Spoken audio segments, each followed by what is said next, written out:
కొన్ని గృహాలలో మనం కొన్ని విషయాలను చాలా శ్రద్ధగా కూడా గమనించవచ్చు.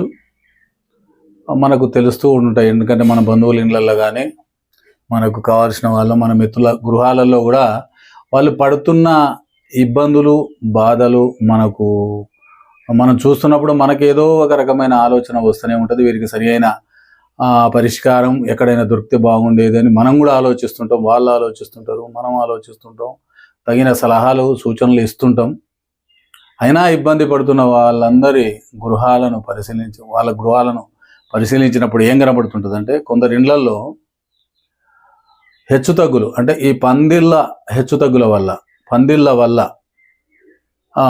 హెచ్చుతగ్గులు అంటే ఏంటంటే, ఒకవైపు పూర్తిగా పందిరి వేయకుండా సగం వైపుకి వేయడం వల్ల సగం పెరగడం, సగం తగ్గడం అనేది ఒక దిశ, సగం పెరిగి సగం తగ్గడం అనేది అక్కడ దోషపూరితం అయి ఉంటుంది. కాబట్టి కొన్ని ఇండ్లల్లో ఆర్థిక పరిస్థితి, అంటే ఆర్థికంగా చాలా చితికిపోవడం, ఆలస్య వివాహాలు అవ్వటం, ప్రేమ వివాహాలు జరగడం, తగాదాలు, అసలు పరిష్కరించుకోలేని వ్యవహారాలు, ఇబ్బందులు, కోర్టు కేసులు, ఇలాంటివి ఉన్నప్పుడు ఆ గృహాలలో వాళ్ళు నిజంగా కూడా యమయాతన పడుతూ ఉంటారు.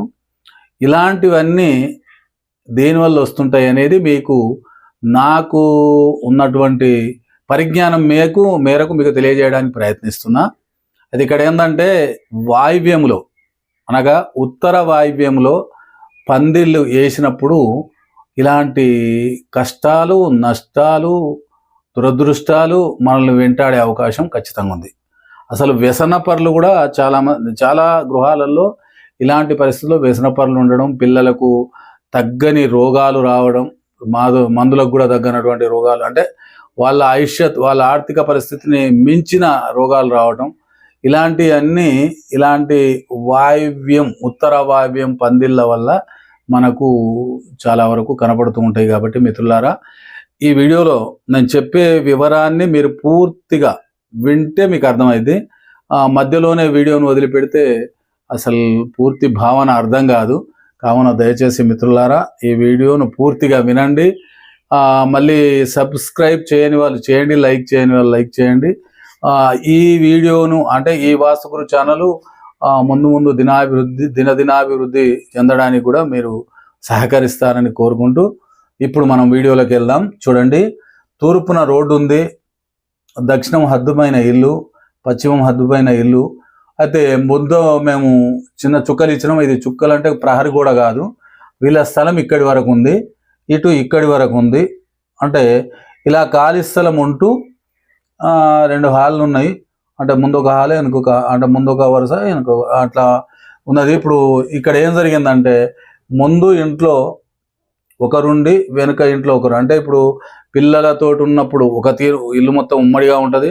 అందులో ఒకరికి పెళ్ళి ఏంటంటే ఎవరో ఒకరు ముందుకో వెనుకకో షిఫ్ట్ అవ్వడం అనేది సహజం.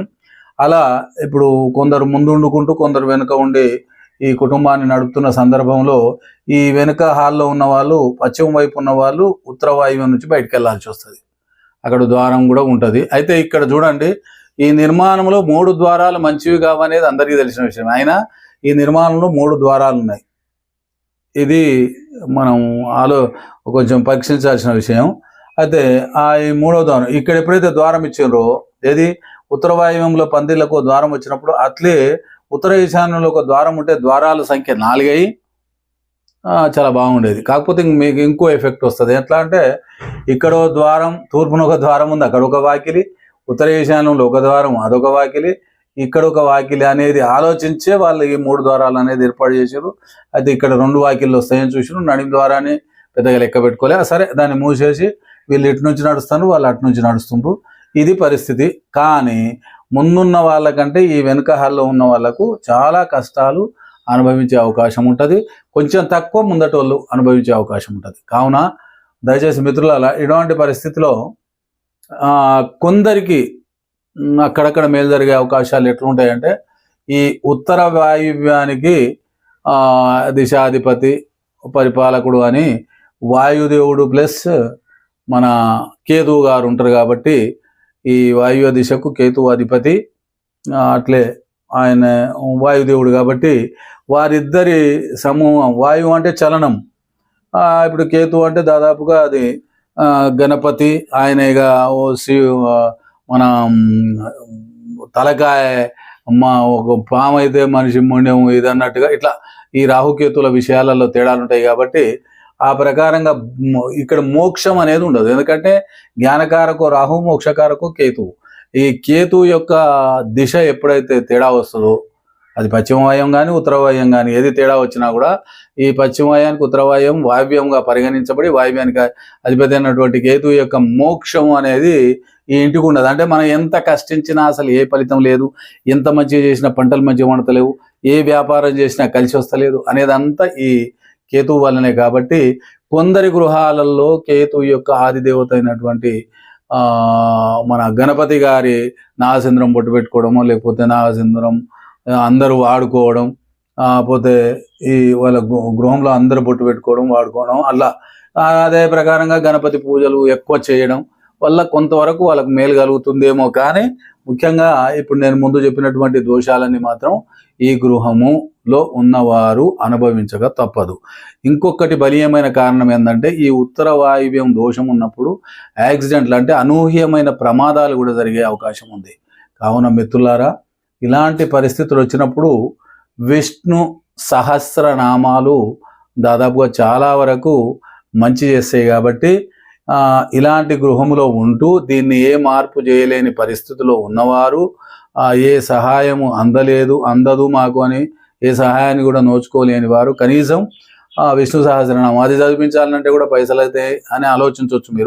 మీరు చదువుకోవచ్చు. మీరు చదవలేని పరిస్థితి ఉంటే మీ ఇంట్లో ఉన్న టీవీలో కానీ, లేక మీ ఇంట్లో ఉన్నటువంటి మీ చేతిలో ఉన్న సెల్ ఫోన్లో కానీ ఈ విష్ణు సహస్రనామాలు కనుక మీరు కనీసం కొంతసేపు అయినా రోజుక 10 నిమిషాలు 15 నిమిషాలైనా పెట్టుకొని వింటే ఇలాంటి దోషాల నుంచి దోషరహితమైనటువంటి గృహాలలోకి మీరు వెళ్ళిపోవచ్చు.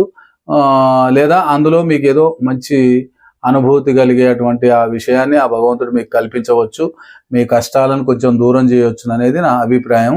ఇది మీకు ఎందుకంటే మీకు సహకరించేవాడిని మీకు సహకరించేవాడిని అంటే సహకారం నా సలహా మీకు అందాలనే భావనే తప్ప నేను మిమ్మల్ని ఏదో తొవ్వ తప్పించాలనే ఉద్దేశం అయితే కాదు, మీ దారి తప్పించాలనే ఉద్దేశం అయితే నాది కాదు. ఒకవేళ నేను చెప్పిన ఈ వీడియో మీకు నచ్చితే ఎంబడే లైక్ చేయండి, సబ్స్క్రైబ్ చేయండి. నేను మీ అన్వర్ బాషా, హజరత్ సయ్యద్ యాకూబ్ షా వలి బాబా దర్గా షరీఫ్ బండనగారం. మళ్ళీ వీడియోలో కలుద్దాం. అప్పటి వరకు సెలవు. అందరికీ నమస్కారం.